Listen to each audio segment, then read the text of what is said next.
ठीक है, यहाँ पे दो ब्लॉक्स हैं लेकिन दोनों को लिफ्ट के अंदर रखा गया है। एक ब्लॉक का मास मान लो 2 kg का है, दूसरे ब्लॉक का मास 8 kg का है और लिफ्ट को ऊपर की तरफ एक्सेलरेट करवाया गया है 2 मीटर पर सेकेंड स्क्वायर। ठीक है, डायग्राम बनाइए।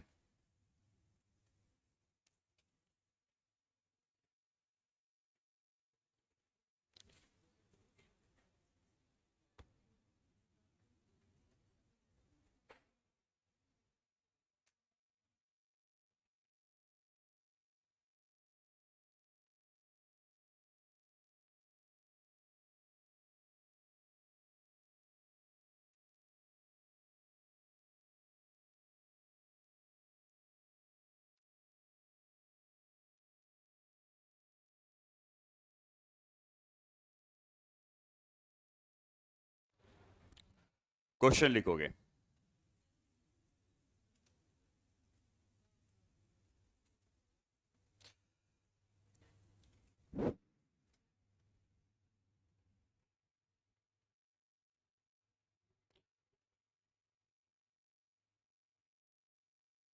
अच्छा, अगर ये दोनों ब्लॉक्स लिफ्ट के अंदर ना होके ग्राउंड में होते तब तो हम इस क्वेश्चन को कर सकते थे। ठीक है, पुलिंग फोर्स से आपको करने का तरीका भी बताया था। ठीक है, यहाँ पे दोनों लिफ्ट के अंदर हैं और क्वेश्चन है, लिखो question, find the accelerations of the block with respect to lift. Find the accelerations of the blocks with respect to lift. With respect to lift का क्या मतलब हुआ कि लिफ्ट के अंदर बैठ के, खड़े होके, जैसे भी हो, लिफ्ट के अंदर हो अगर तुम और लिफ्ट के अंदर से अगर तुम इनको देख रहे हो तब तुमको क्या एक्सेलरेशन दिख रहा है। मतलब वो साफ साफ ये कह रहा है कि तुम्हें लिफ्ट के अंदर जाना है, इन ब्लॉक्स के बारे में सूडो फोर्स लगाना है और फिर एक्सेलरेशन को निकालना है। ठीक है, मैं ट्राई करो फिर मैं बताता हूं, अगर नहीं आता है आंसर तो।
तो लिफ्ट के अंदर से तो हमें एक ब्लॉक नीचे जाता हुआ दिखेगा ए से, और 2 kg का ब्लॉक ऊपर जाता हुआ दिखेगा ए से। लिफ्ट के अंदर से बात कर रहे हैं। ठीक है, फोर्सेस क्या क्या लगाएंगे तो हमको पता है कि जो फोर्स लगते हैं वो सूडो फोर्स और उसका वेट।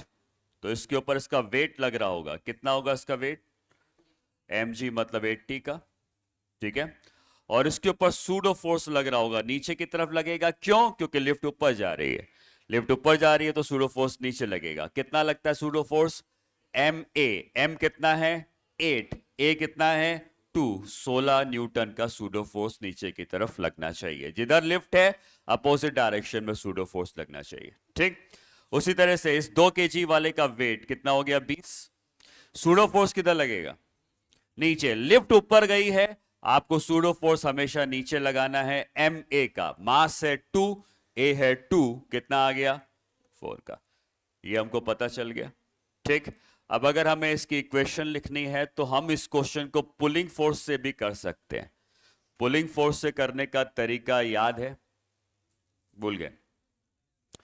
पुलिंग फोर्स से करने का तरीका यह रहता था कि अगर हमारे पास चाहे पुली हो या जैसे भी हो, दो ब्लॉक्स अगर हैं और इन दो ब्लॉक्स पर अगर इधर टोटल 100 न्यूटन लगा है और इधर टोटल 40 न्यूटन लगा है, तो हमें लिखना है 100 minus 40 is equal to total mass into a. मैं टोटल की बात कर रहा हूं, टोटल हो सकता है एम जी लगे, एम ए लगे, जो लगे, लेकिन टोटल फोर्स अगर इतना जहां भी लग रहा है और इधर टोटल फोर्स जो भी लग रहा है, तो 100 minus 40 is equal to total mass into a. यहां पे क्या लिखेंगे, टोटल फोर्स कितना लग रहा है यहां पे 96 माइनस यहां कितना लग रहा है 24 is equal to total mass कितना है 10 इंटू ए। यहां से ये निकाल सकते हैं, तो ए की वैल्यू कितनी आ जाती है, कितनी 7.2। ये इसका आंसर हो गया। ये बात समझ में आई। आपको पुलिंग फोर्स से आंसर अगर लिखना है तो आपको सीधे सीधे देखना है कि दो फोर्सेस कितनी कितनी वैल्यूज के हैं। mg तो लग ही रहा था, लेकिन सूडो फोर्स भी लग रहा था, तो टोटल फोर्स इधर है 24 का, इधर है 96 का। 96 minus 24 is equal to total mass into a. वहां से हमने निकाल लिया। ठीक है, ये जो एक्सेलरेशन हमने निकाला है ये लिफ्ट के रेस्पेक्ट में है। ग्राउंड से देखने पर एक्सेलरेशन हमको अलग दिखेगा, ग्राउंड से देखने पर एक्सेलरेशन हमको अलग दिखेगा, क्योंकि ये लिफ्ट खुद ऊपर जा रही है दो के एक्सेलरेशन से। तो खुद सोचो इस बात को कि अगर तुम एक ट्रेन के अंदर हो, ठीक है, और वो ट्रेन जो है वो, अगर तुम इस ट्रेन के अंदर आगे की तरफ बढ़ रहे हो और ट्रेन खुद आगे की तरफ बढ़ रही है, तो क्या ग्राउंड से तुम्हारी स्पीड ज्यादा दिखने लगेगी, है ना? क्योंकि ट्रेन खुद आगे जा रही हो, तुम ट्रेन के अंदर आगे जा रहे हो, तो ग्राउंड से स्पीड तुम्हें ज्यादा दिखेगी। वैसे ही ये बताओ कि ये वाला ब्लॉक किधर जा रहा है, ऊपर, और लिफ्ट खुद खुद किधर जा रही है, तो ग्राउंड से देखने पर क्या दिखेगा, क्या हुआ, कौन है?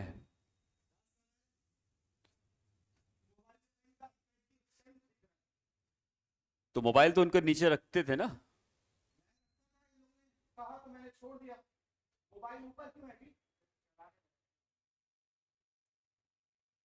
पैसा नहीं करता हूँ मैं अपनी क्लास में, बताता हूँ। तुम्हें मोबाइल मिल गया है तो फिर अब क्यों बाहर निकाल लो, फिर चाहते हो कि रख दें नीचे, और अब की बार रखा गया तो फिर नहीं मिलेगा। ठीक है, तो मत करो, क्यों यूज करना है इतना। ठीक है, देखो मैं फिर क्या बता रहा था कि ये ब्लॉक लिफ्ट के अंदर ऊपर जा रहा है और लिफ्ट खुद ऊपर जा रही है, तो ग्राउंड से देखने पर इसका एक्सेलरेशन हमको ज्यादा दिखेगा। कितना दिखेगा, कितने से ऊपर जा रहा है ये 7.2 से, और लिफ्ट खुद कितने से जा रही है, तो ग्राउंड से कितना एक्सेलरेशन दिखेगा 9.2 का। ठीक है, तो अगर पूछता है कि ग्राउंड से एक्सेलरेशन बताओ, 9.2 बता देंगे। ये ब्लॉक किधर जा रहा है, कितने से, और लिफ्ट किधर जा रही है 2 से, तो 7.2 नीचे और 2 ऊपर, तो कितना बचा, ये ब्लॉक 5.2 से नीचे की तरफ गिर रहा होगा। तो हमने अभी एक्सेलरेशन ग्राउंड के रेस्पेक्ट में नहीं निकाले, हमने लिफ्ट के रेस्पेक्ट में निकाले हैं कि लिफ्ट के अंदर कोई अगर खड़ा होके देखे तो उसको ये ऊपर जाता हुआ दिखेगा 7.2 से, और उसको नीचे आता हुआ दिखेगा 7.2 से। लेकिन कोई ग्राउंड से देखेगा तो ग्राउंड से उसको इसका एक्सेलरेशन ज्यादा हो जाएगा, क्योंकि 7.2 से तो जा ही रहा था और लिफ्ट खुद ऊपर 2.2 से सॉरी जा रही है, तो 9.2 हो जाएगा, और इसका 7.2 में से 2 घटा देंगे तो 5.2 हो जाएगा। ठीक है, तो इस बात को हम यहां पे लिख भी सकते हैं, acceleration of block of 2 kg with respect to ground, ground के रेस्पेक्ट में बताना है, क्या लिखेंगे 2 kg का एक्सेलरेशन ग्राउंड के रेस्पेक्ट में बताना है, कितना लिखेंगे 7.2 प्लस 2, दो उसमें ऐड कर देंगे। ठीक है, और वैसे ही 8 kg में से घटा देंगे, 7.2 माइनस 2। ठीक है, इसको नोट करें।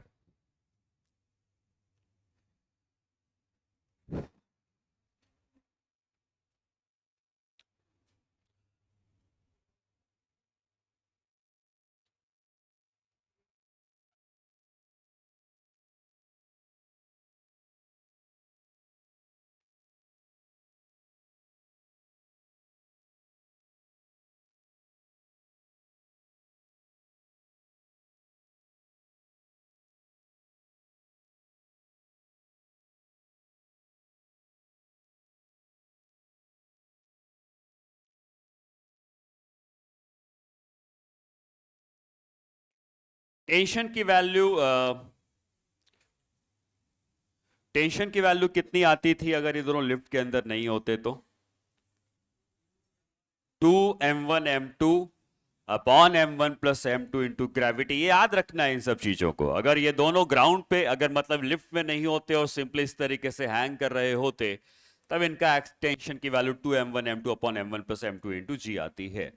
यहां पर बस एक थोड़ा सा अंतर आ जाएगा। मैं टेंशन का फॉर्मूला डायरेक्टली लिख देता हूं, आपको वही यूज करना है। T is equal to 2m1m2 upon m1 plus m2 into g plus a naught. ये जो एक्सेलरेशन लिफ्ट का है ना, उसको तुम जोड़ दोगे तो तुमको टेंशन मिल जाएगी। ठीक है, हो सकता है सिर्फ टेंशन पूछ ले तो क्यों हम कैलकुलेशन करें, टेंशन पूछ लेगा हम सीधे सीधे यहां से आंसर लिखेंगे।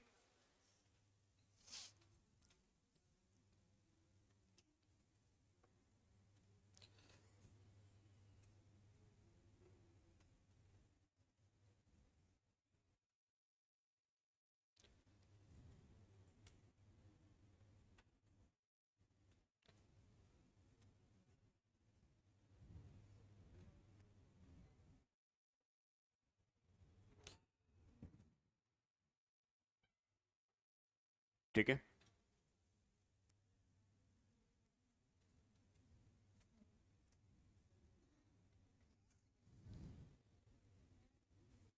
कहां पे? यही तो बता रहा था मैं कि ये ब्लॉक लिफ्ट के अंदर से देखने से ऊपर जाता हुआ दिख रहा है। कितने से दिख रहा है? हमने ये निकाला 7.2 से दिख रहा है। ठीक, लेकिन लिफ्ट खुद ऊपर जा रही है 2 से। तो अगर ये लिफ्ट के अंदर इतने से चल रहा है और लिफ्ट खुद ऊपर 2 से चल रही है, तो ग्राउंड से तुम्हें उसका एक्सेलरेशन 2 ऐड करके निकालना पड़ेगा। ठीक, वैसे ये नीचे जा रहा है और लिफ्ट ऊपर जा रही है, तो इसके लिए मैंने घटा दिया है। ठीक है, नोट कर लिया सबने? तो ये सूडो फोर्स का पहला केस है। इस सवाल को हम लोग सूडो फोर्स से करेंगे, आसान रहेगा। इस सवाल को ग्राउंड से करेंगे, हो जाएगा। ठीक है, बट तुम उसमें गलती कर सकते हो। तो जो मैंने केसेस बताए हैं, उन केसेस के सवालों को हम लोग हमेशा सूडो फोर्स से ही करेंगे। ठीक है, दूसरा केस जो बताया था उसके ऊपर अभी क्वेश्चन करते हैं।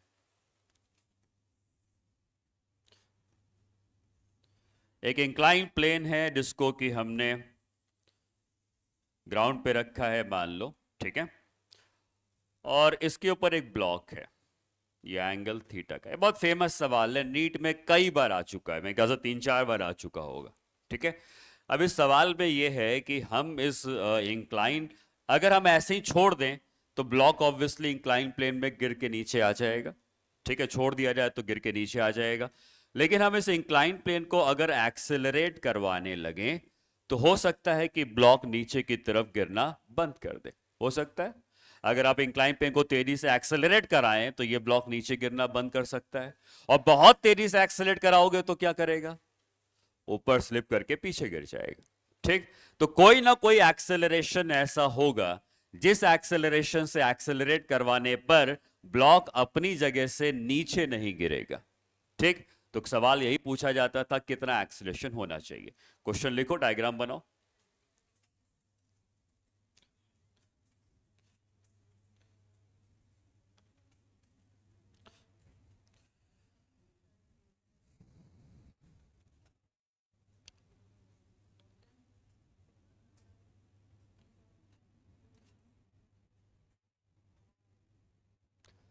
Find the acceleration of the inclined plane.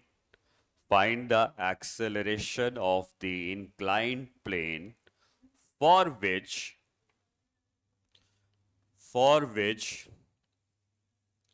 the small block do not slip on its surface, so that the small block do not slip on its surface.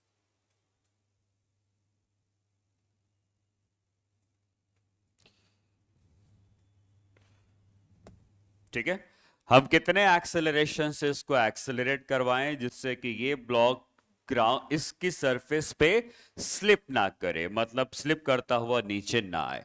ठीक है, तो वो एक्सेलरेशन क्या होगा। अब देखो दो चीजें हैं, अगर तुम इसको ग्राउंड से देखोगे तो क्या दिखता है, और तुम इसको इंक्लाइन प्लेन से देखते हो तब क्या दिखता है। ग्राउंड से देखने पर क्या तुम्हें ये रेस्ट पे दिखेगा? हाँ, तुम ट्रेन के अंदर बैठे हो, क्या ग्राउंड वाला तुमको रेस्ट में बोलेगा? नहीं, तुम चल रहे हो भाई, तो ये इसके ऊपर यहां बैठ गया है, ठीक है, ये इसकी सरफेस पे बैठ गया है, अब ये नीचे स्लिप नहीं कर रहा है।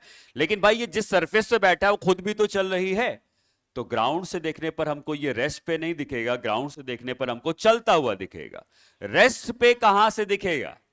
अगर आप इसके ऊपर बैठकर इसको ऑब्जर्व करना स्टार्ट करें तो कहोगे कि हाँ, ये अपनी जगह सब स्लिप नहीं हो रहा है, एक ही जगह पे रुका हुआ है। लेकिन जैसे ही तुम यहां से मोशन देखने लगे, तुम एक्सेलरेट करने लगे, और एक्सेलरेट करने लगे तो तुम्हें अब सूडो फोर्स लगाना पड़ेगा।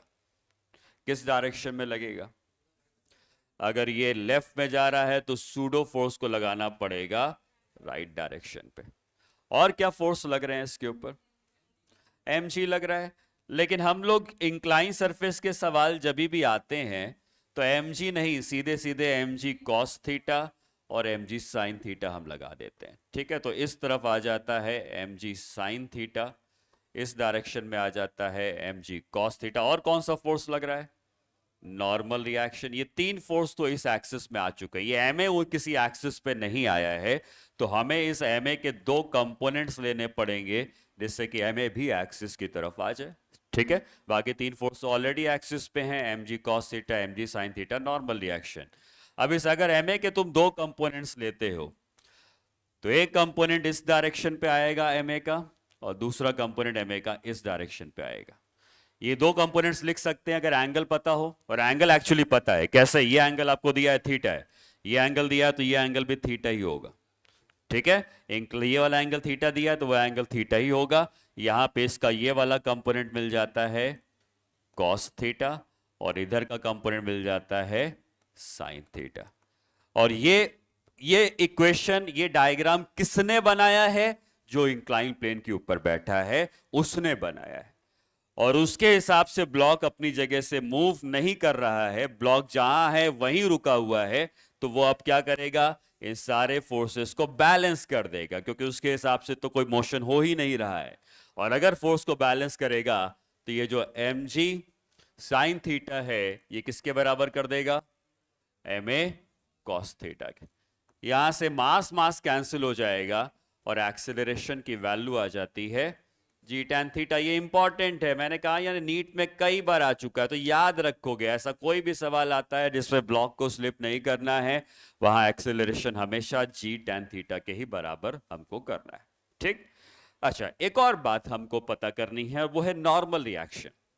नॉर्मल रिएक्शन को निकालने के लिए आप फिर से फोर्स बैलेंस करेंगे। जितना फोर्स ऊपर की तरफ है n, उतना फोर्स नीचे की तरफ है, कितना है? ma sine theta plus mg cos theta. अब ये जो a तुमने निकाला है वो यहां पे रख दोगे। हालांकि तुम्हें फाइनली रिजल्ट याद रखना है, बट रिजल्ट कैसे आ रहा है जरा समझ लेते हैं। a की वैल्यू अगर हम पुट कर देते हैं g tan थीटा, तो एक्सेलरेशन की वैल्यू हमने g tan थीटा पुट कर दी, साइन थीटा रह गया, और यहां mg cos थीटा हो गया, ठीक है। आप चाहो तो mg को कॉमन ले लो, क्या बचेगा ब्रैकेट में बता सकते हो? tan theta into sine theta. tan theta होता क्या है? Sine theta by cos theta, तो ये एक्चुअली होगा sign square theta by cos theta. और दूसरा टर्म क्या हो गया? एलसीएम ले लो, एलसीएम क्या आएगा? एलसीएम कॉस थीटा हो जाएगा, और ऊपर क्या आएगा फिर? साइन स्क्वायर प्लस, और sine square plus cos square क्या होता है? 1। फाइनली याद रखो, जो नॉर्मल रिएक्शन मिलता है इस केस में वो मिलता है mg बाई कॉस थीटा। गलती ये करते हो, सवाल आता है mg कॉस थीटा का ऑप्शन दिखता है, मार्क कर देते हो। नहीं, इस केस में जब वो स्लिप नहीं कर रहा है उस केस में normal reaction mg by cos theta होता है, ठीक है।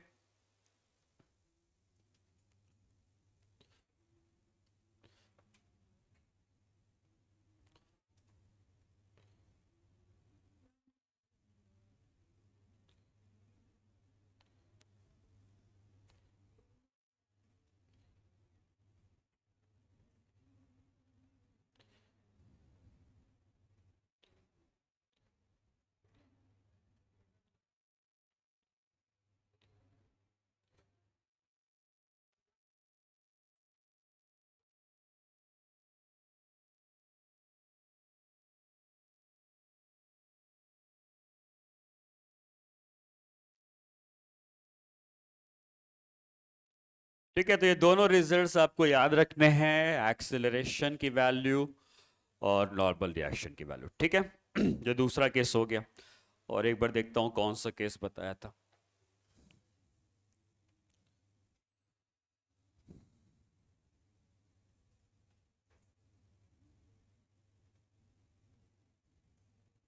ठीक है, थर्ड केस में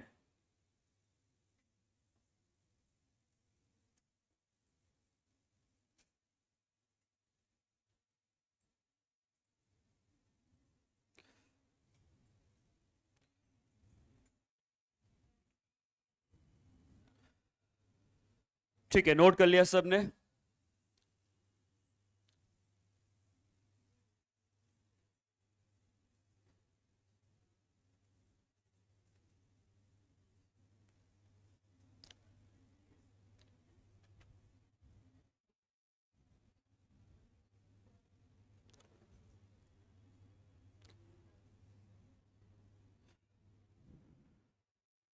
अच्छा, रेमेडियल क्लास के लिए कल सुबह 7 बजे आ सकते हो? ठीक है, तो कल सुबह 7 से 8 बजे तक मैं काइनेमेटिक्स का जो पहला लेक्चर है, स्ट्रेट लाइन मोशन, उसकी रेमेडियल क्लास लूंगा। ठीक है, तो 7 से 8 तक क्लास चलेगी। उसके बाद 8 बजे किसकी क्लास होगी? कल वेंसडे है ना? वेंसडे को प्रदीप सर की क्लास होती है। ठीक है, प्रदीप सर की पहली क्लास होती है वेंसडे को। ठीक है, जो रेमेडियल में आ जाएंगे वो तो बच जाएंगे। केमिस्ट्री की पहली कैसे होगी? हाँ, तो कोई बात नहीं, लास्ट भी करना पहली भी करना। दिन के कांस्टेंट्स हैं हम लोग के पास। ठीक है, स्कूल में क्लास हो जाती है या N0 होती है, तो उसके हिसाब से ही एडजस्ट करना पड़ रहा है। देखता हूँ, मैं एक बार रजनीश सर से बात करता हूँ कि किसी तरीके से मैं भी फोर्थ क्लास जो होती है वो ले पाऊँ। ठीक है, बट कल पहली पहली क्लास में आ जाओ। कोई दिक्कत, किसी को दिक्कत है बताओ। हाँ बोलो। हाँ, कहाँ से आते हो? खलीलाबाद से आते हो? 8 बजे कैसे पहुंच जाते हो? कितने बजे निकलते हो? 6:30 बजे निकलते हो? हाँ, तुम तो बगल से आते हो, फालतू 6:30 निकल जाते हो। कितने बजे निकलते हो? 7 बजे निकलते हो? और यहाँ कितने बजे पहुंचते हो? सबसे जल्दी कौन निकलता है घर से? कितने बजे? हाँ, 6:40। कहाँ से आती हो?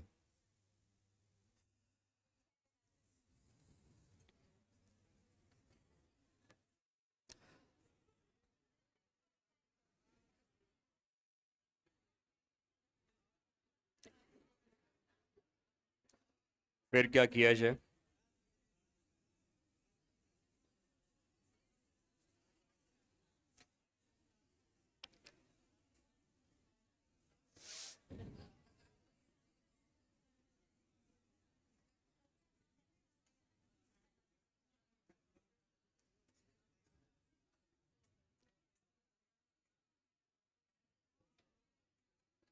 चलो ठीक है, देखते हैं। फिर कल नहीं लेनी है क्लास? एक दिन आ सकते हो, नहीं आ सकते हो? अरे बहुत दूर से आता है बच्चा, क्या करे। हाँ बताओ, आ सकते हो या नहीं आ सकते हो? दिक्कत है? हाँ, ट्राई नहीं करना है। आ तो आओगे तो बताओ, उस हिसाब से क्लास होगी। नहीं तो मैं एक काम करता हूँ, मैं टाइम टेबल बनाता हूँ आज। ठीक है, देखता हूँ मैं, अगर किसी तरीके से फोर्थ क्लास को मैनेज हो पाएगा तो फोर्थ क्लास। सैटरडे को एक्स्ट्रा क्लासेस चलेंगे जिसको लेनी होगी, वैसे नहीं होगी। ठीक है, तो मैं तुम्हें कल फिर छोड़ दो। मैं तुम्हें बताता हूँ, टाइम टेबल आज बना लेता हूँ, फिर बताता हूँ कैसे क्लास होगी। ठीक है।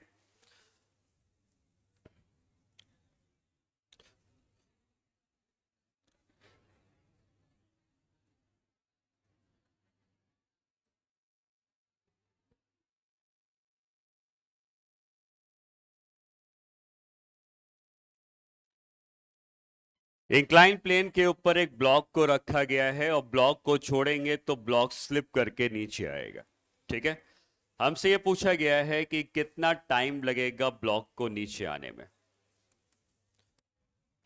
फाइंड द टाइम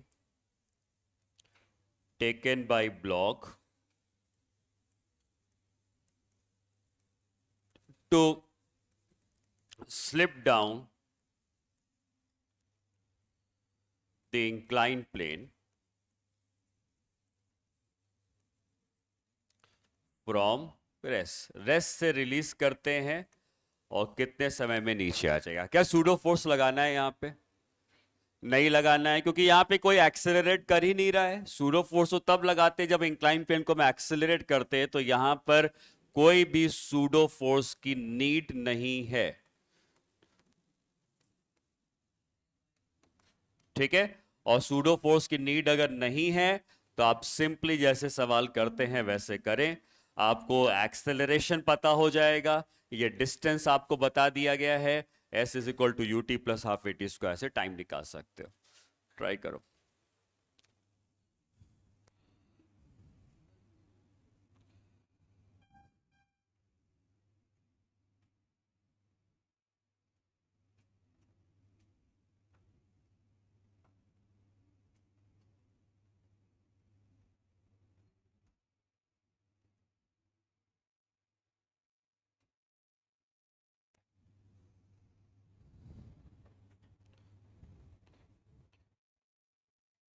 कितना? एल बाई ए कितना है? एल बाई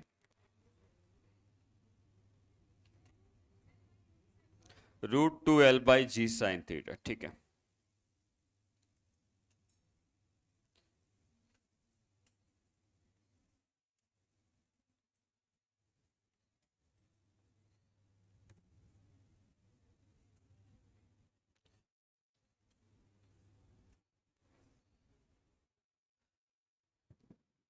कितने एक्सेलरेशन से ये गिरेगा? जी साइन थीटा। देखो इसके ऊपर फोर्स लग क्या रहे हैं, अगर हम इसको खाली छोड़ देंगे तो यहाँ पे कोई रस्सी नहीं है, सिर्फ एम जी साइन थीटा का फोर्स लगेगा। इस डायरेक्शन में नॉर्मल रिएक्शन लगेगा और यहाँ एम जी कॉस थीटा लगेगा। ठीक है, इस परपेंडिकुलर डायरेक्शन में मोशन नहीं हो रहा है, मोशन हो रहा है इस डायरेक्शन में, और ये ब्लॉक एक्सेलरेट करके आएगा। तो अगर हम देखें कि अगर एक्सेलरेट कर रहा है तो उसको एक्सेलरेट करवाने वाला फोर्स सिर्फ है एम जी साइन थीटा, इसी फोर्स ने उसको एक्सेलरेट करवाया हुआ है। तो m g sine theta is equal to m into a कर दोगे, जहां से ए की वैल्यू आ जाएगी जी साइन थीटा। मतलब इंक्लाइन प्लेन में अगर आप एक ब्लॉक को सिर्फ छोड़ दें तो वो जी साइन थीटा के एक्सेलरेशन से गिरता है। ठीक है, अगर हम इंक्लाइन सरफेस में ब्लॉक को छोड़ देते हैं तो वो जी साइन थीटा के एक्सेलरेशन से गिर रहा है, और अगर ये जी साइन थीटा के एक्सेलरेशन से गिरता है तो इनिशियल वेलोसिटी उसकी जीरो है, और जिस एक्सेलरेशन से वो गिर रहा है उसकी वैल्यू है जी साइन थीटा, और उसको जो डिस्टेंस ट्रेवल करना है वो एल के बराबर करना है। पूछा गया है टाइम, तो आप s is equal to u t plus half a t square लगा सकते हैं। तो s is equal to u t plus half a t square में डिस्टेंस ट्रेवल करना है एल का, इनिशियल वेलोसिटी उसकी जीरो है, एक्सेलरेशन की वैल्यू है जी साइन थीटा, और टाइम हमको निकालना है। ठीक है, तो टाइम यहां से मिल गया, टाइम आ जाता है √2L/G साइन थीटा। इतना टाइम लगाएगा वो नीचे पहुंचने में। ठीक है।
ठीक है।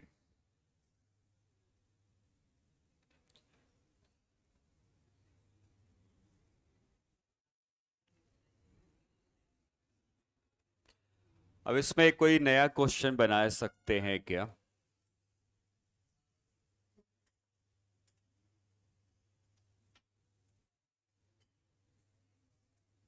ठीक है, एक क्वेश्चन मैं बनाता हूं।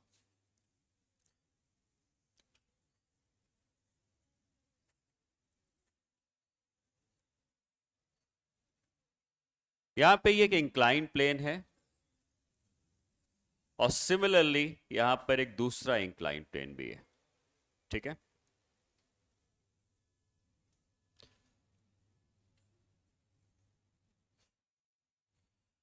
दोनों की जो हाइट है वो सेम है, लेकिन ऑब्वियसली एंगल दोनों के अलग अलग हमको दिख रहे हैं। ये एंगल है θ1 का और ये एंगल है θ2 का। इसके ऊपर से एक ब्लॉक को रिलीज किया गया, ये पहुंचने में कुछ टाइम लगाएगा। यहां से भी रिलीज किया गया, ये भी कोई टाइम लगाएगा। ठीक है, तो अगर इसको पहुंचने में और इसको पहुंचने में जो टाइम होंगे वो ऑब्वियसली अलग अलग होने चाहिए। तो हमको यही बताना है कि इन दोनों के नीचे पहुंचने में टाइम का क्या रेशियो होगा। ठीक है, ब्लॉक ए को नीचे पहुंचने में जो टाइम लगा है और बी को पहुंचने में जो टाइम लगा है, इन दोनों के टाइम का रेशियो क्या होगा।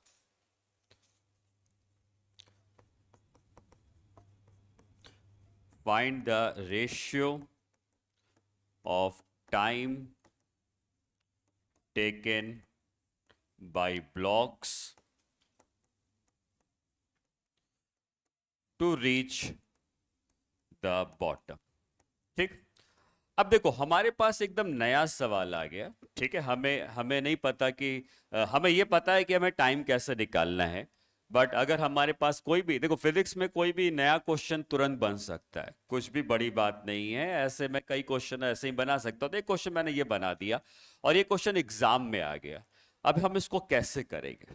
ठीक है, हाँ, लेंथ ऑब्वियसली अलग अलग होगी, थीटा अलग है, हाइट सेम है, लेकिन लेंथ अलग अलग होगी। ठीक है, तो कैसे करेंगे इस सवाल को? तुम्हें ये फॉर्मूला याद रखना है। क्या फॉर्मूला है? √2l अपॉन जी साइन थीटा। तो हमको पता है कि जो टाइम लगता है उस टाइम का फॉर्मूला है √2l by g sine theta. ठीक,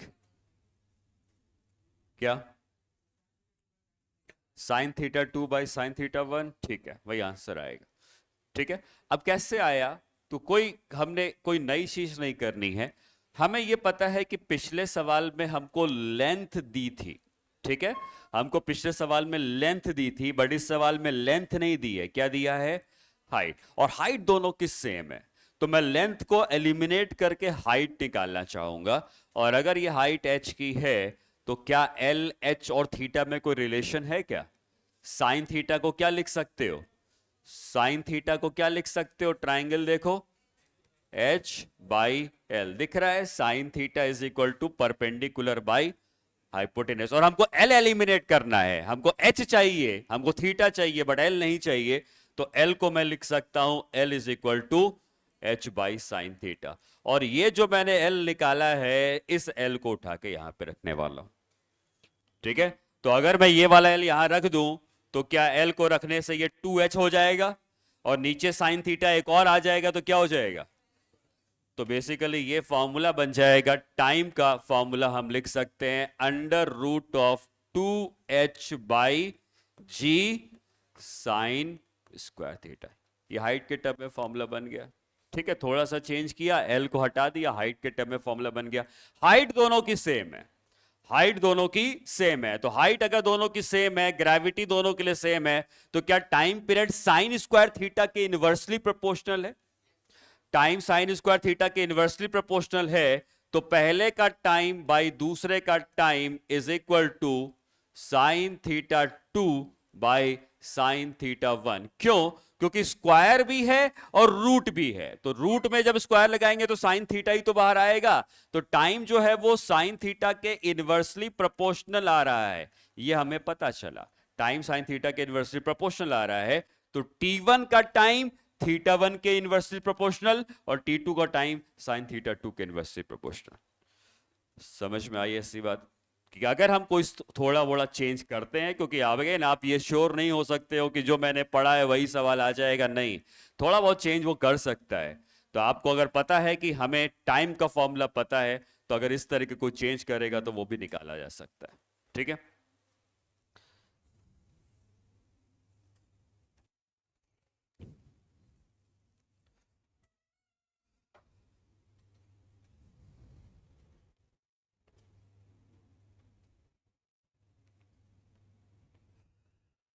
जहां तक मुझे याद आ रहा है एक सवाल आईआईटी में आया था शायद, या तुम्हारी बुकलेट पे भी हो सकता है।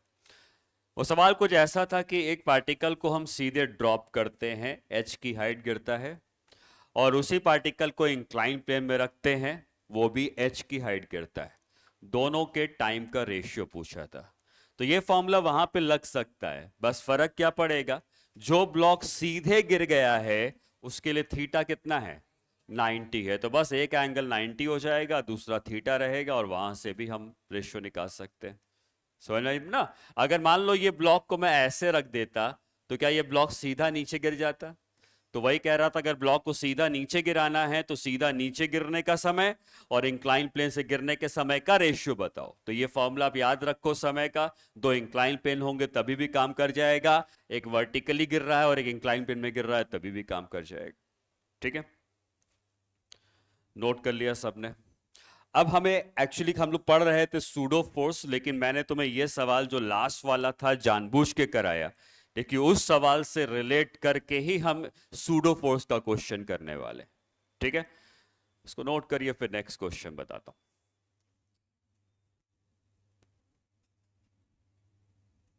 ठीक है, नेक्स्ट क्वेश्चन ये है कि एक lift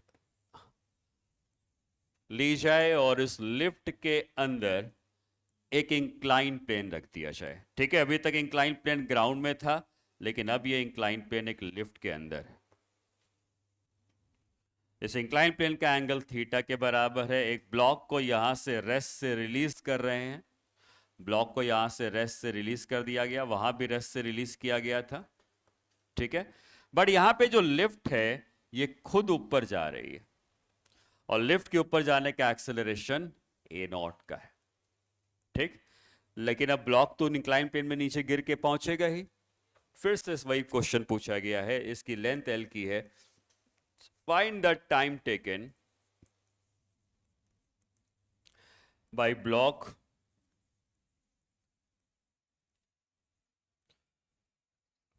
to reach the bottom.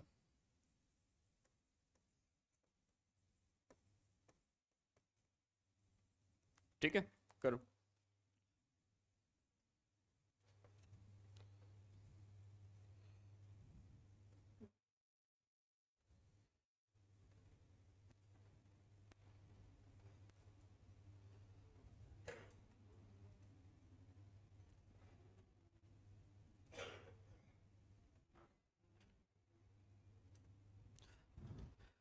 Ground से क्या दिक्कत होगी इसको करने में? देखो, ग्राउंड से तुम्हें ये इस रास्ते पे आता हुआ नहीं दिखेगा। अभी तुम अगर इसके अंदर से देखते हो, मान लो तुम इसके अंदर यहां से इसको ऑब्जर्व कर रहे होगे, तो तुमको सिर्फ गिरता हुआ लगेगा। लेकिन ग्राउंड से देखते हो तो क्या ऐसा मोशन दिखता? नहीं। क्यों? क्योंकि लिफ्ट ऊपर जा रही है, और लिफ्ट ऊपर जा रही है तो ये नीचे भी गिर रहा है और ऊपर भी जा रहा है, तो उसका मोशन कुछ इस तरीके का ग्राउंड से दिखता। बात समझ में आ रही है डिफरेंस क्या? तो ग्राउंड से मोशन हमको कॉम्प्लिकेटेड दिखता है, तो हम ग्राउंड से मोशन को नहीं देखेंगे, इस सवाल को भी हम इसके अंदर से देखेंगे। और ऐसा करने के लिए आपको लगाना पड़ेगा सूडो फोर्स। किस तरफ? कितना? और कोई फोर्स लग रहा है क्या इस तरफ? mg लग रहा है। ठीक, इन दोनों के कंपोनेंट्स इस तरफ निकाल सकते हैं। कितने आएंगे? इधर एक का आ जाएगा, mg का कितना आता था?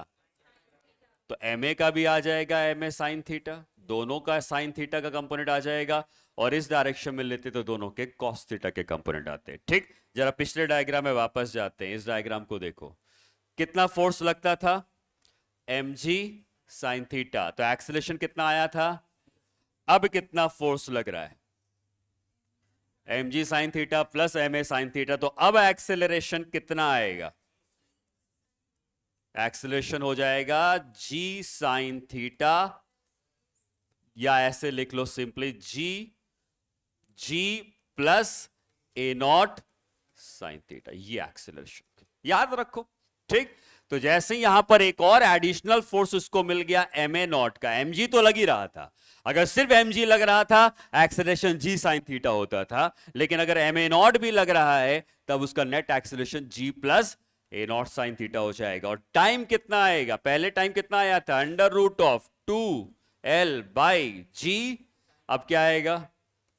g plus a naught sine theta. जहां पर g था वहां पर g प्लस ए नॉट हो गया। बस यही अंतर आया है। क्यों अंतर आया? ये क्योंकि mg अब अकेला नहीं है, mg का साथ देने ma नॉट भी आ गया है, इसलिए टोटल एक्सेलरेशन की value g plus a not से रिप्लेस कर देंगे। जहां g था वहां g प्लस ए नॉट आ जाएगा।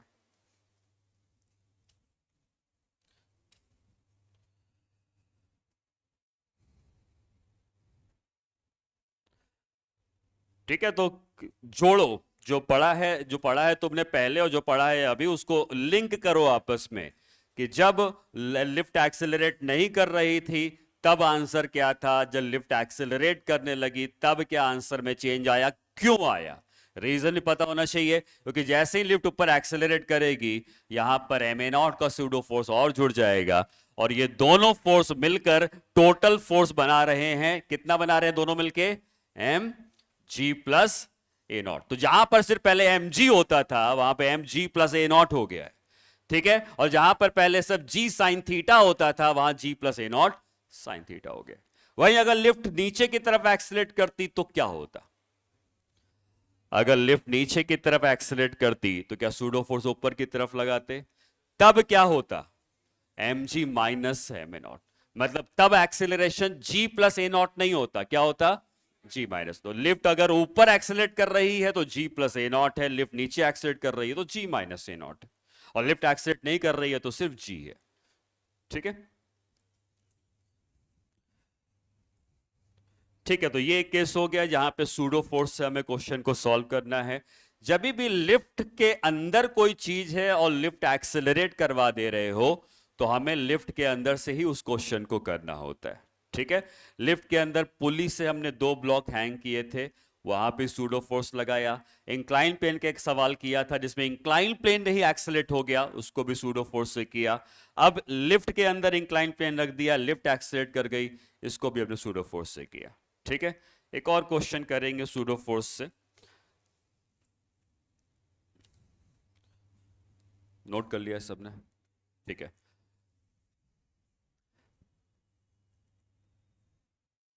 यहां पर एक बड़ा ब्लॉक है और इस बड़े ब्लॉक के सरफेस में 2 छोटे ब्लॉक्स रखे गए, ठीक है। यहां पर एक ब्लॉक है और इसको स्ट्रिंग से बांधकर एक दूसरा ब्लॉक यहां भी रखा गया।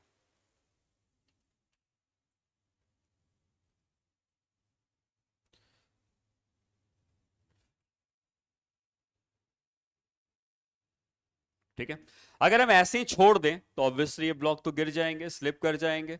बट स्लिप ना करें इसके लिए क्या करना पड़ेगा? हम छोटे ब्लॉक को नहीं छू सकते हैं, बड़े ब्लॉक को छू सकते हैं, और हम चाहते हैं कि छोटे ब्लॉक ना गिरे। एक्सेलरेट, देखो जैसे अभी एक क्वेश्चन किया था, याद है इंक्लाइन प्लेन वाला, ये वाला सवाल जो था, इसमें मैंने कहा था कि ये वाला जो ब्लॉक है ये नीचे स्लिप नहीं कर रहा है, लेकिन इस ब्लॉक को पकड़ना नहीं है, लेकिन नीचे भी स्लिप नहीं करने देना है, तो हमने इंक्लाइन प्लेन को आगे की तरफ एक्सेलरेट करा दिया था, तो ब्लॉक नीचे नहीं गिरा था। उसी तरीके से यहां पर भी आप क्या कर सकते हो कि इस बड़े ब्लॉक को एक्सेलरेट करवा दो तो दोनों ब्लॉक अपनी जगह पे रुक जाएंगे। किस तरफ एक्सेलरेट कराया जाए, राइट या लेफ्ट? राइट। तो अगर हम राइट की तरफ इसको एक्सेलरेट करवाएंगे तो कोई ना कोई एक्सेलरेशन ऐसा होगा जिस एक्सेलरेशन में ये दोनों ब्लॉक स्लिप नहीं करेंगे। स्लिप नहीं करेंगे मतलब वहीं रुक जाएंगे। लेकिन फिर से मैं वही सवाल पूछूंगा कि क्या ये दोनों ब्लॉक रुके हुए ग्राउंड से दिखेंगे? नहीं, क्योंकि ये एक ऐसी ट्रेन पे है जो ट्रेन चल रही है और ट्रेन की सरफेस में ये दोनों बैठे हुए हैं। बट अगर ट्रेन चल रही है तो ग्राउंड से तो चलते हुए दिखेंगे, रेस्ट पे कहां से दिखेंगे? अगर हम इस ब्लॉक के अंदर से मोशन को ऑब्जर्व करते हैं तो हमें ये दोनों रुके हुए दिखेंगे, लेकिन जब इसके अंदर से ऑब्जर्व करेंगे तो लगाना पड़ेगा सूडो फोर्स। ठीक है, डायग्राम बनाइए।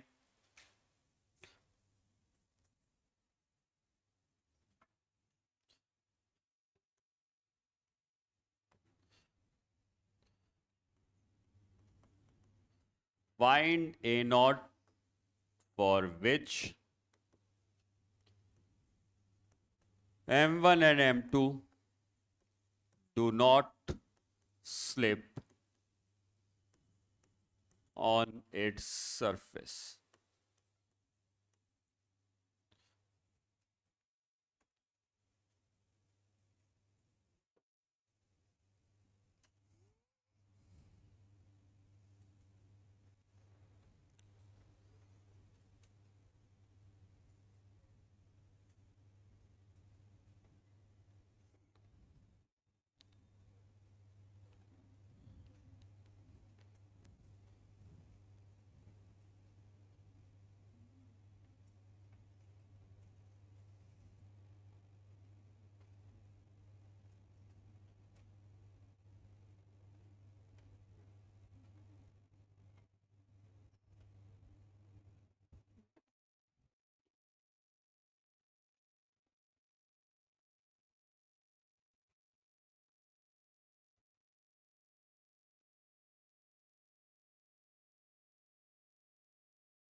कितना?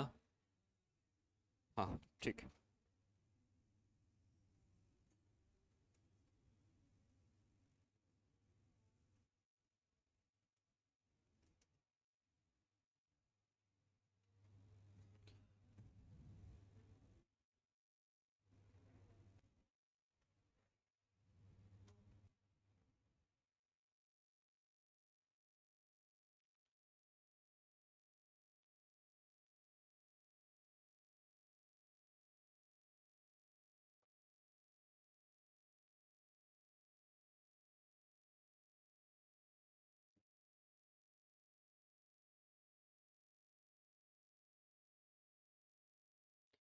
ठीक है, तो हम लोग को ये पता है कि अगर हम इसके रेस्पेक्ट में क्वेश्चन करने वाले हैं तो सूडो फोर्स लगाना पड़ेगा, और सूडो फोर्स का डायरेक्शन मोशन के अपोजिट होता है। तो इसके ऊपर सूडो फोर्स एक्सेलरेशन राइट में है तो सूडो फोर्स लेफ्ट में लग गया, और अगेन इसका एक्सेलरेशन राइट में है तो इसके ऊपर भी सूडो फोर्स लेफ्ट में लग गया। तो सूडो फोर्स की वैल्यू होती है m इंटू ए।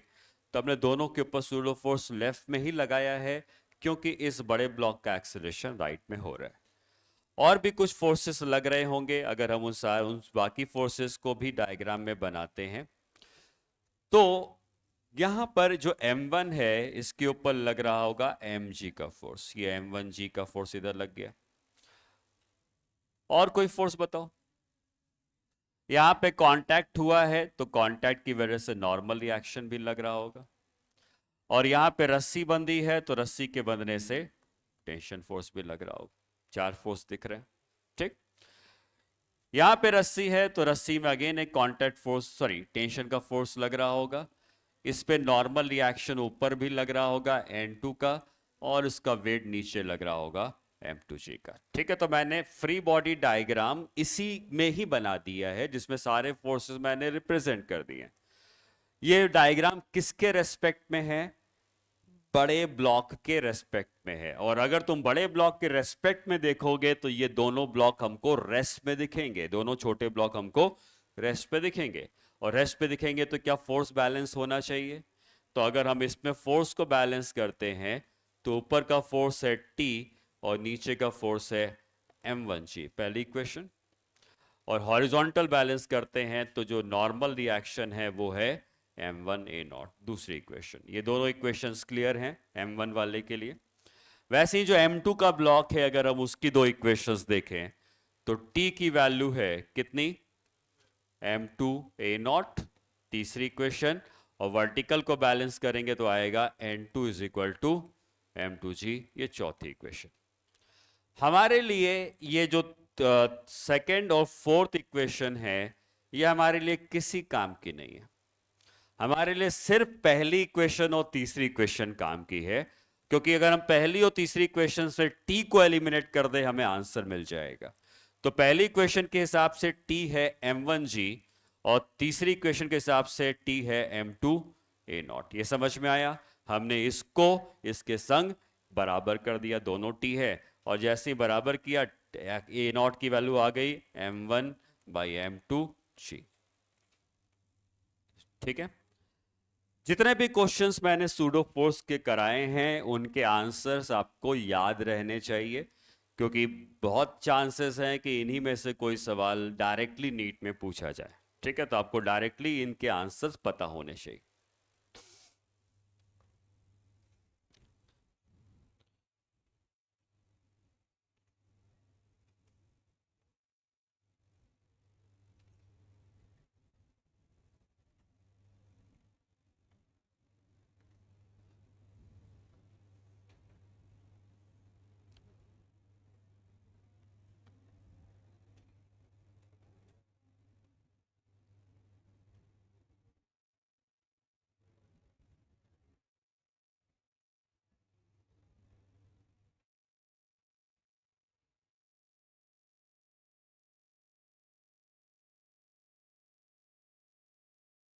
ठीक है, तो सूडो फोर्स का ये वाला पार्ट हमारा खत्म होता है, और सूडो फोर्स हम सिर्फ इन्हीं केसेस के ऊपर कोई सवाल आएगा।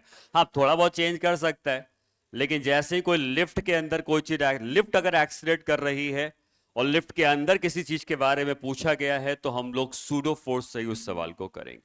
ठीक है, तो ये अगर हमने नोट कर लिया तो एक लास्ट पार्ट में आते हैं। लास्ट पार्ट ये है जो क्वेश्चन आईआईटी में बहुत पहले आया था, वो 2-3 साल पहले नीट में रिपीट हुआ था। ठीक है, उसका कॉन्सेप्ट क्या है, पहले वो कॉन्सेप्ट समझते हैं। ठीक है, और फिर उस क्वेश्चन को भी करेंगे अभी। तो नोट कर लिया सबने?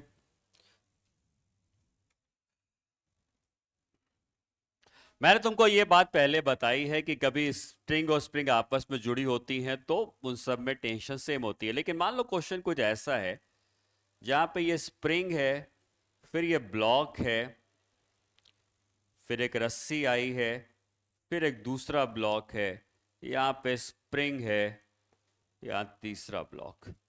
ठीक है, और आप अगर इन तीनों स्प्रिंग या स्ट्रिंग में से किसी एक को कट कर देते हो, तो कट करने के तुरंत बाद इन सब के पास कुछ एक्सेलरेशन आ सकता है। ठीक है, वेलोसिटी नहीं आएगी, इनिशियल वेलोसिटी तो जीरो होगी, लेकिन जैसे ही कट करोगे उनके ऊपर एक नेट फोर्स लगने लगेगा, और फोर्स लगने से इनके पास एक्सेलरेशन आ सकता है। तो कॉन्सेप्ट ये याद रखना है कि जिसको भी तुम कट करोगे, जैसे मान लो मैंने इस रस्सी को कट किया, तो अगर मैं इस रस्सी को कट करूंगा, तो जैसे ही मैं इस रस्सी को कट करूंगा, इस रस्सी में टेंशन तुरंत कितनी हो जाएगी? 0। लेकिन जो स्प्रिंग होती हैं, उन स्प्रिंग के फोर्स में इमीडिएट कोई चेंज नहीं आता है। स्प्रिंग के फोर्स में चेंज तब आएगा जब स्प्रिंग की लेंथ बढ़ जाएगी या घट जाएगी, लेकिन जैसे ही तुमने काटा तुरंत कोई चेंज नहीं आता है। मिली सेकेंड, माइक्रो सेकेंड कुछ लगेगा चेंज आने में। मतलब कि कॉन्सेप्ट यही याद रखना है, जिसको काटा उसमें टेंशन 0, और बाकी जो स्प्रिंग हमको दिख रही हैं उनमें टेंशन में कोई चेंज इमीडिएटली तो नहीं आएगा। ठीक है, डायग्राम बनाइए और इस कॉन्सेप्ट को लिखिए।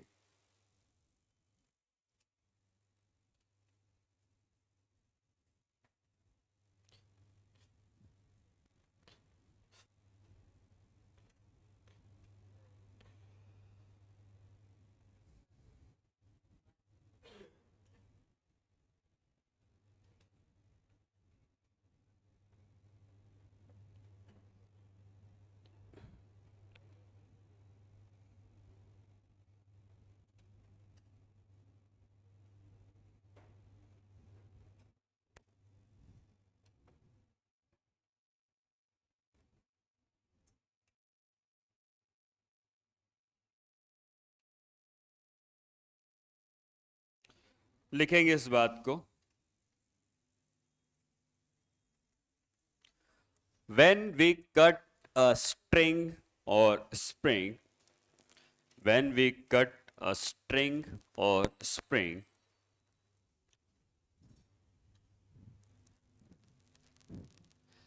then the tension will become zero. Then the tension will become zero.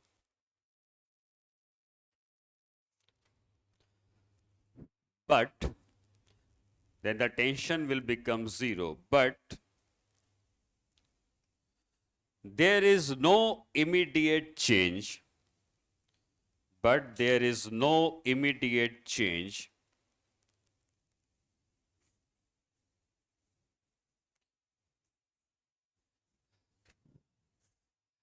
in the tension force of other springs. But there is no immediate change in the tension force of other springs.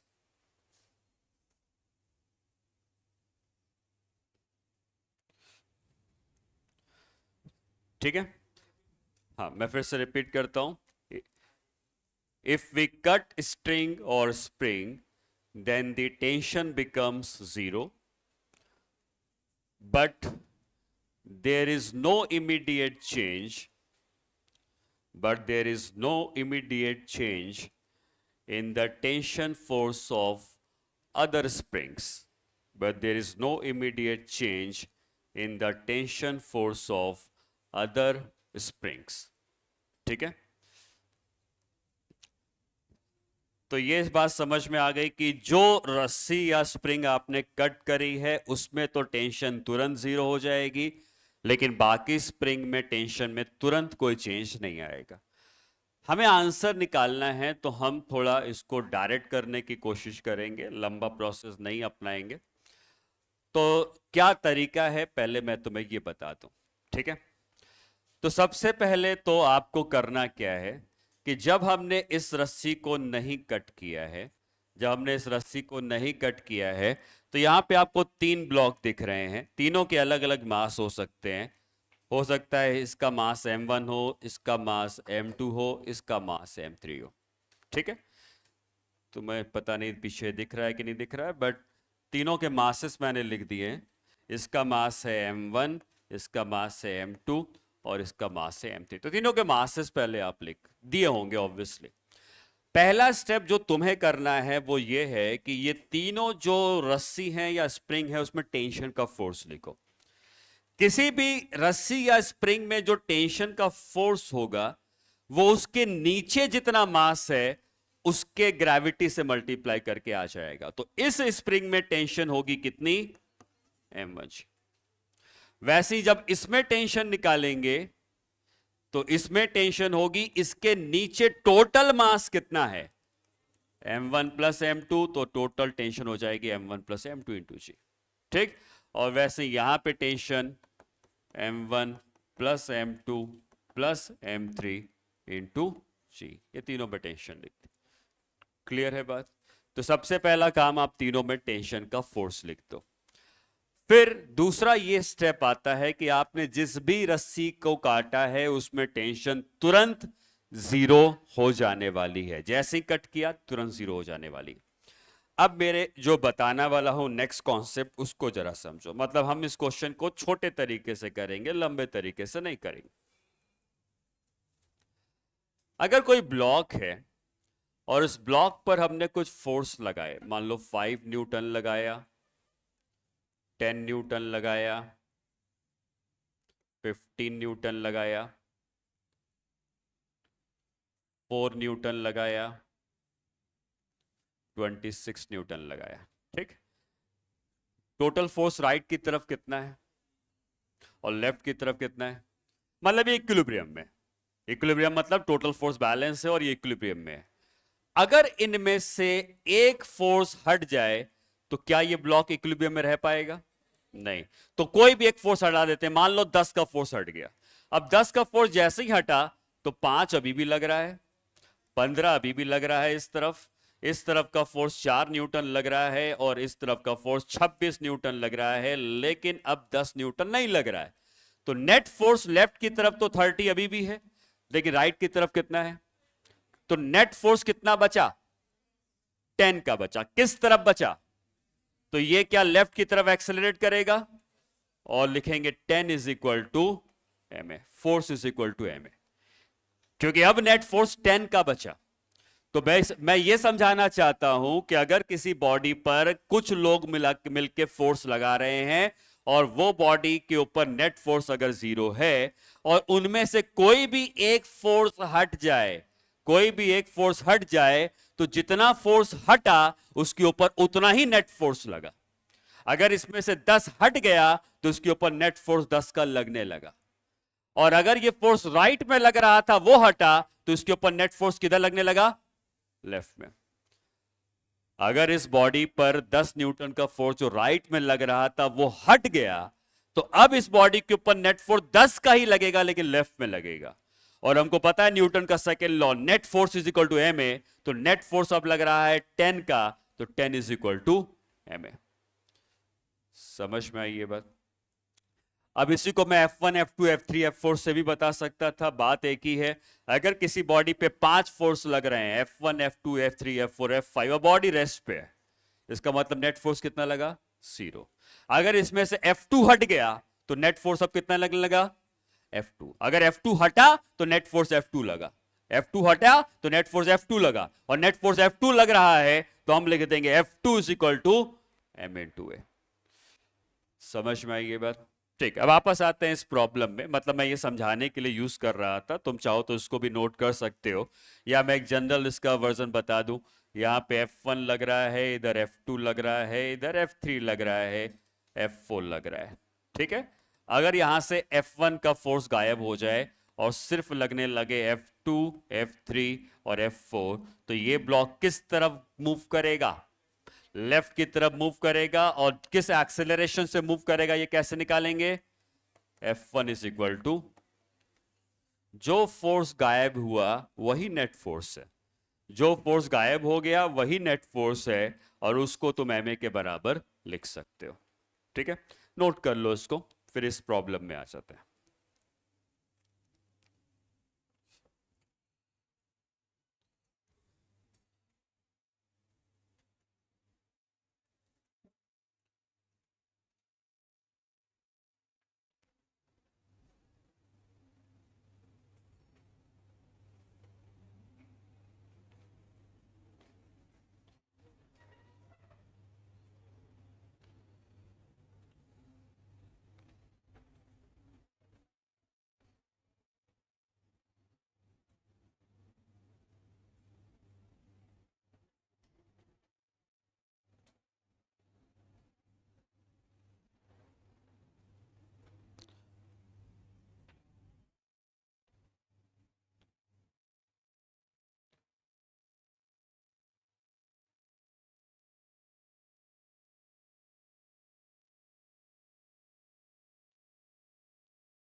ठीक है, note किया?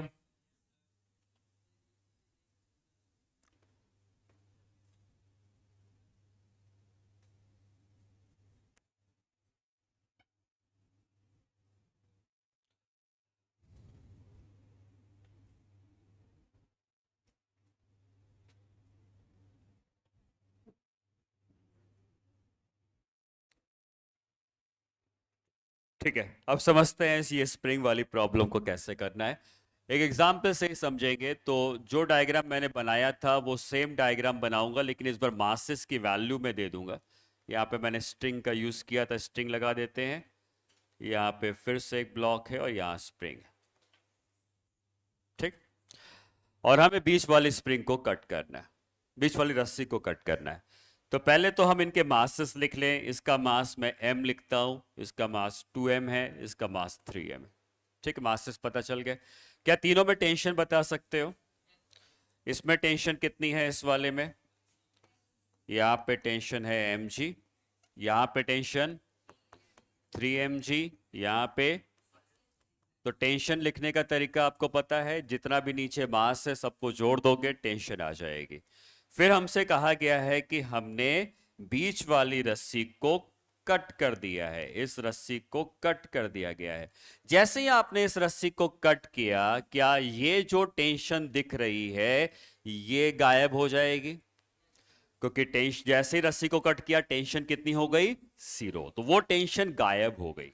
पहले ये block अपना rest पे रुका हुआ था, लेकिन जैसे ही ये टेंशन गायब हुई ये ब्लॉक अब ऊपर की तरफ भागने लगेगा। मैंने यही समझाया है, देखो क्या बताया है। अगर किसी बॉडी पर कुछ फोर्सेस लग रहे हैं F1 और ये F1 का फोर्स अगर गायब हो गया, तो फोर्स अगर राइट का गायब हुआ तो ये लेफ्ट की तरफ भागेगा। और कितने एक्सेलरेशन से भागेगा? F1 is equal to M है। यही समझाया है। वही चीज मैं यहां पे लगाना चाहता हूं कि अगर इस रस्सी को काट दिया गया तो ये वाली टेंशन गायब हो गई।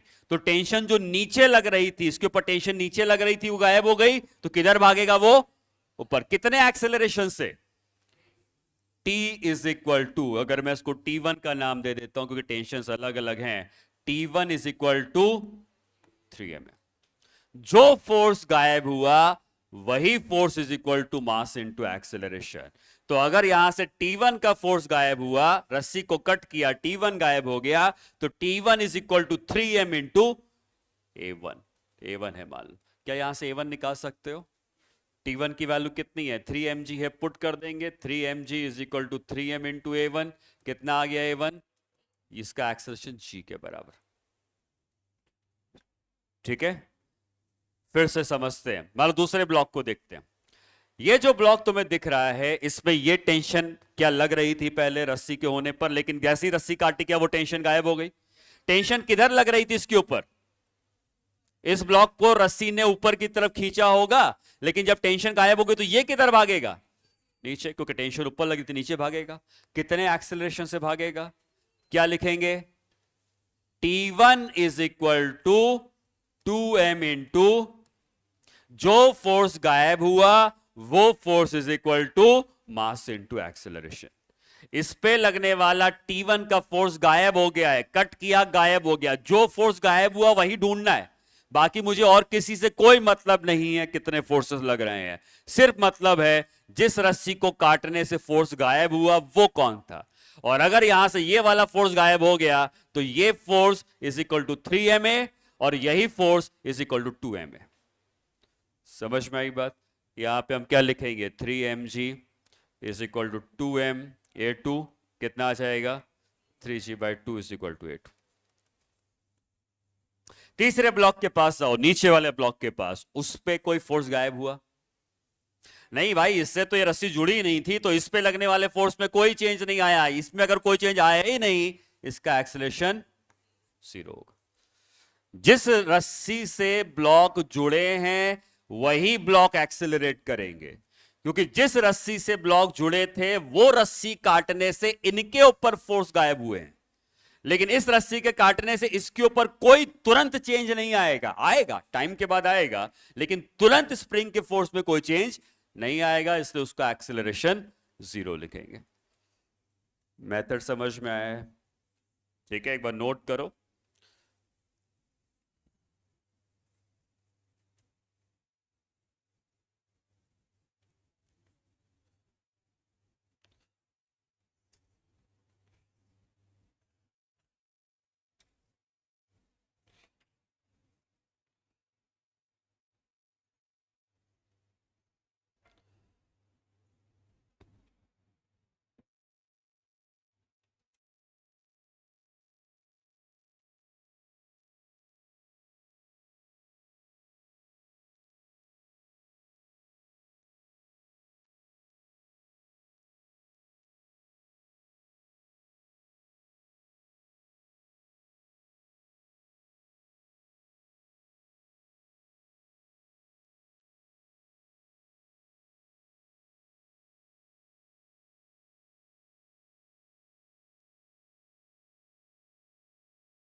ठीक है,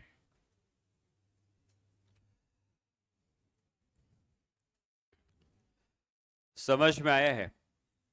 एक क्वेश्चन और करते हैं, मैं फिर से बताता हूं तरीका क्या है। आपको सबसे पहले हर स्प्रिंग या स्ट्रिंग में टेंशन कितना है वो लिख देना है, और किसी में भी जो टेंशन का फोर्स होगा उसके नीचे जितना भी मास है इनटू ग्रेविटी करना है। तो यहां पे टेंशन हो जाएगा mg, यहां पे टेंशन हो जाएगा, टोटल मास 3m का है तो 3mg, यहां पे टेंशन हो जाएगा टोटल मास 6m का तो 6mg। आपने टेंशन लिख दी, फिर देखा किसको काटा गया है, तो इस रस्सी को काटा गया है, और ये रस्सी की जो टेंशन है, क्या ये टेंशन इसके ऊपर नीचे लग रही थी और ये टेंशन इसके ऊपर ऊपर की तरफ लग रही थी। लेकिन जब आपने रस्सी को काट दिया तो क्या ये टेंशन गायब हो गई, और जैसे ही ये टेंशन गायब हुई तो ये किधर भागा, ऊपर, और इसमें टेंशन ऊपर लग रही थी, ये टेंशन गायब हुई तो कटने के बाद ये भागा नीचे। मतलब जिधर टेंशन लग रही थी उसके अपोजिट डायरेक्शन में दोनों भागने वाले हैं। ठीक, कितने एक्सीलरेशन से भागने वाले हैं, तो जो टेंशन गायब हुई that force is equal to mass into a, that force is equal to mass into a. जो फोर्स गायब हुआ वही force is equal to mass into a, उससे दोनों के आप एक्सीलरेशन निकाल सकते हो। समझ में आई ये बात? नेक्स्ट क्वेश्चन मैं तुम्हें देता हूं, ट्राई करोगे?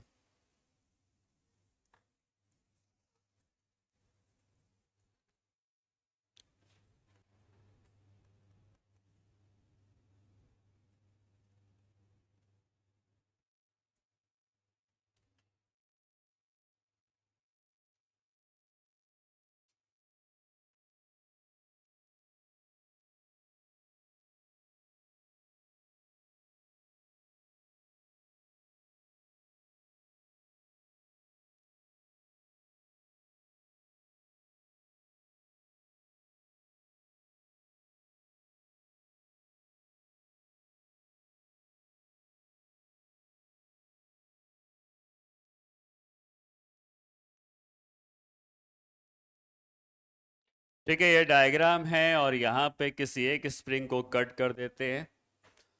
मान लो ये वाले स्प्रिंग को कट करते हैं, पता नहीं क्या एक्सीलरेशन होंगे ब्लॉक्स के।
सेम आ रहा है आंसर? अच्छा, एक्चुअली वही सेम मासेस हो गए। ठीक है,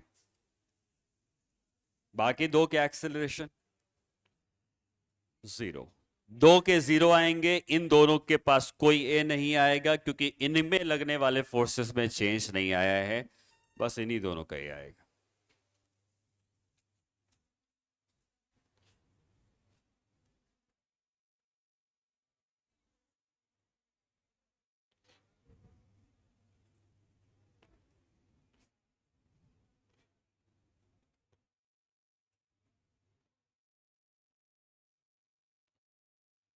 ठीक है, तो सबसे पहला स्टेप ये रहेगा कि हम सब में टेंशन का फोर्स लिख लें। तो यहां पे टेंशन हो जाएगी कितनी, mg। ठीक है, हालांकि सब में लिखने की जरूरत ही नहीं है, जिसको कट किया गया है आप खाली उसी को लिख दोगे तभी भी काम चल जाएगा। तो इसको कट किया गया है, तो इसमें टेंशन कितनी है, इसके नीचे टोटल मास 3m का है तो इसमें टेंशन है 3mg। बाकी नहीं लिखते हो चलता है, जिसको कट किया उसी को लिखो, हमें आंसर निकालना है, हमें पूरी कैलकुलेशन उनको नहीं दिखानी है। तो हमने टेंशन लिख दी, टेंशन की वैल्यू 3mg हो गई। अब ये टेंशन इसके ऊपर नीचे लग रही थी और ये टेंशन इसमें ऊपर लग रही थी। जैसे ही कट किया तो ये 3m का ब्लॉक किधर जाएगा, 3m का ब्लॉक जाएगा ऊपर, क्योंकि टेंशन नीचे लग रही तो अब ये ऊपर की तरफ भागेगा एक्सेलरेशन a1 से। क्या इक्वेशन लिखेंगे इसकी? कितना फोर्स गायब हो गया? ये फोर्स गायब हो गया, तो हम लिखेंगे 3mg is equal to 3m into a1। जो फोर्स गायब हुआ that force is equal to mass into acceleration. यहां से a1 की वैल्यू g आ गई, ठीक है। और सिमिलरली इस पे टेंशन ऊपर लग रही थी लेकिन टेंशन गायब हो गई तो ये नीचे भागेगा, और लिखेंगे जो फोर्स गायब हुआ 3mg इज इक्वल टू मास है 2m इंटू a2, तो a2 की वैल्यू g/2 आ गई, 3g/2। ठीक है, तो ये तरीका आप याद रखें करने का, ठीक है। हम बाकी सारी कैलकुलेशन को अवॉइड करेंगे, हम डायरेक्टली उसी स्प्रिंग में आएंगे या स्ट्रिंग में आएंगे जिसको कट किया गया है, और उसमें हम सिर्फ ये देखेंगे कि कौन सा फोर्स गायब हुआ। बुक्स में मेरे ख्याल से पूरी कैलकुलेशन करता आता है, तुमसे पहले इक्विलिब्रियम में फोर्स निकलवाएगा, फिर नया जब कट करोगे तब फोर्स की इक्वेशन बनाएगा, फिर लिखाएगा F1 minus F2 is equal to m into a. हमें यह सब नहीं करना है, हमें सीधे सीधे यहां पे टेंशन निकालनी है और T जो कट किया is equal to m into a करना है। समझ में आ गई ये बात? ठीक है।